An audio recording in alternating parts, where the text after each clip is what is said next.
When you're working from home, you never really feel like you're at work. And I know as an author, you have to feel this. Somebody asked me once, how do you balance working from home and being pulled between family stuff and business stuff? And I joked saying that, well, whenever you're working on the business, you just feel guilty that you're not spending time with the family. And when you're spending time with the family, you feel guilty that you're not spending time on the business. That's how I handle it, which I wish was actually more of a joke than it really is. But something specific that I noticed lately about how I feel with working from home is that it kind of makes it hard to feel like what I'm doing has meaning, instead of just being an interruption of my personal life. Whenever you're at work, like at an office, it's very obvious that you are away from home, that you're not doing personal things. And so you kind of have to immerse yourself in work. And I was at an appointment somewhere earlier this week, and I was just noticing the owner walking around the building, interacting with clients, interacting with employees, and it was very obvious that he was in the zone at work, in his domain. He was not thinking about kids. He was not thinking about cutting the grass at home.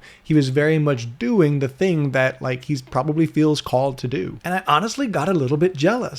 Every now and then I miss being in an office, walking through the halls, being able to talk to other people who are dealing with the same things we are, having people around me who all had a common mission, and then being able to come home and not have work to think about and having a clear delineation between work me and home me. Sometimes working from home can really feel like I have this personal life where I help bring kids to doctor's appointments, I do things around the house, I cook supper for the family, and that the business stuff is just the things that fits into the gaps. And honestly, one of my goals is to be able to build a business that fits into my life rather than having to fit life around business. If you know my story, you'll know that in 2022, I lost both my mom and my brother, totally unrelated.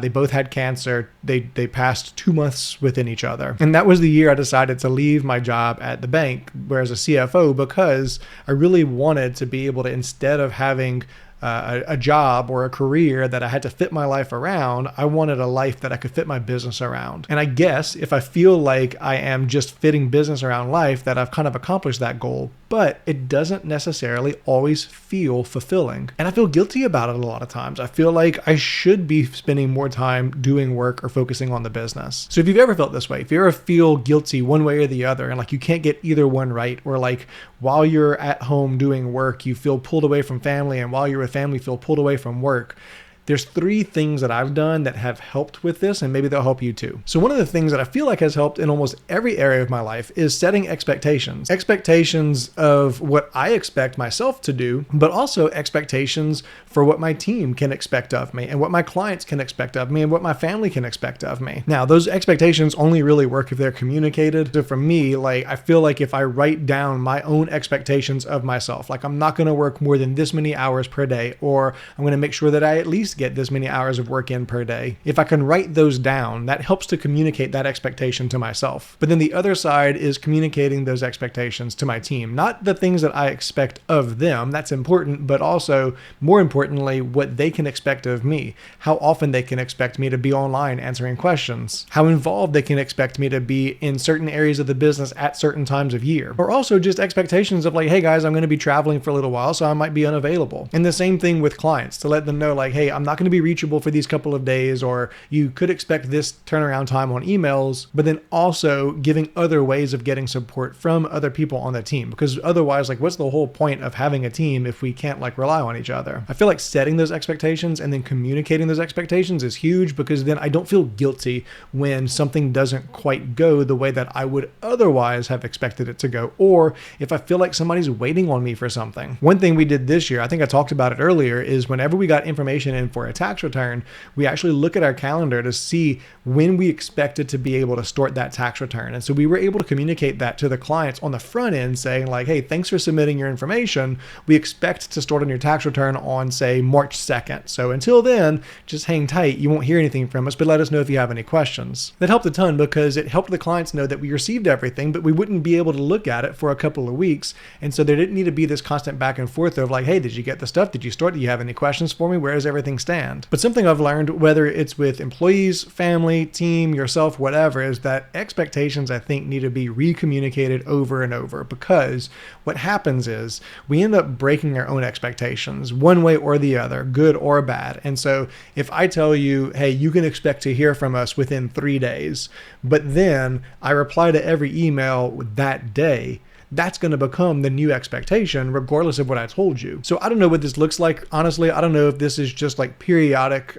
communication saying, hey, just a quick reminder, our turnaround time is this, or some other way of communicating it. But I do think that like reiteration of those expectations is important. Along the lines of expectations, I track my time. I try to track my time. I hate time tracking. I came up in public accounting where you had to track every 6 minutes of time because everything was billed by the hour, which is such an old way of doing things.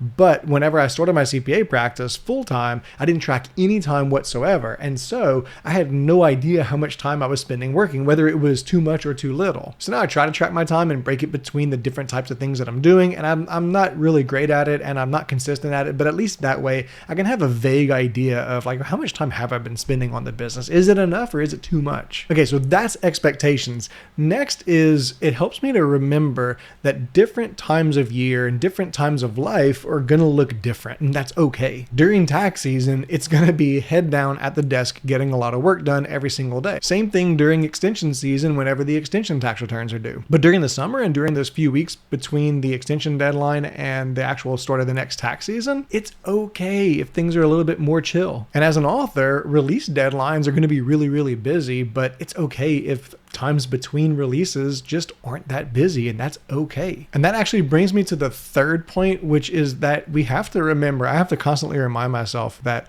work doesn't have to suck. If we design our business in a way that we enjoy it and we focus on the things that we're good at, and like I'm a big strength finders person, and I love the idea of doing more of the things that come naturally to me and less of the things that suck, then work isn't going to feel like work all the time. It's absolutely going to be terrible sometimes, but it's not going to suck all the time. And I think we have it in our head, I have it in my head at least, that if I'm not miserable, then I must not be working. So I have to remember that the things I enjoy doing that move the business forward can still be considered work. If I spend time thinking about better ways that we can serve our clients, that's work, even though it's just thinking. If I spend time thinking about our team and the different things that they could be doing or better ways that I can support them, that's still work. If I spend time recording YouTube videos and I happen to enjoy it, that's still considered work for me. So maybe it's a matter of defining what we're going to count as work. What's going to count as moving the business forward? Because it would be easy, I think, to fall onto the other side of this, into the trap of saying like, well, it's okay that I'm doing this even though I enjoy it because it's for the business, even if it doesn't necessarily move the business forward. So for me, I mean, I hate social media. I hate posting on social media. I hate commenting on social media. So for me, that's not an enjoyable thing. But let's just pretend that I was the kind of person who really liked that. I could convince myself that scrolling through social media and commenting on posts is work, even if it may not be. Now, if you like social media and that is part of your strategy to be engaged and to be seen on social media, and that's like an intentional thing, then absolutely that would be work. For me, that's not my strategy. So if I started doing that, then I don't feel like I would be able to call that work unless if I pivoted how I was trying to grow the business. So going back to strength finders, my top strengths are like harmony, analytical, ideation, restorative, lots of things having to do with just thinking and solving problems and dealing with people. And so I like that. And so if I'm doing those things, I feel like that's okay, even if I'm enjoying it. And I can still count it as working on the business. Because again, I just have this hang up in my head that like, if I'm not exhausted at the end of the day and I just didn't have a really hard day, then I must not have worked very hard. I think we got to get out of that mindset. There was some story, and I'm going to butcher the whole thing, but it was about an Olympic athlete who was training, and she talked to her trainer about like how much things were, I forgot if it was how much things sucked or how much things were enjoyable. And the trainer said something along the lines of, if you're doing what you love, you're going to enjoy it this percentage of the time, and it's going to be terrible the rest of the time. And again, I can't remember what the specifics were, but the idea was if you're enjoying it too much, then you might not be stretching yourself enough. You might not be pushing hard enough. But if you never enjoy it, then you might just be chasing the wrong dream or not doing enough of the right things. That was a terrible retelling of that story. I might just cut that part out to see how this plays in the review. But anyway, I'm not going to pretend like I have it all figured out. I still have a lot of work to do in feeling good about the work that I'm doing every day and not feeling guilty one way or the other. But those three things are things that have helped me a little bit on this. So if you have things that have helped you, put those in the comments because I can sure use some help, and I'm sure other people can too. Hope you enjoyed this, and I'll see you next time.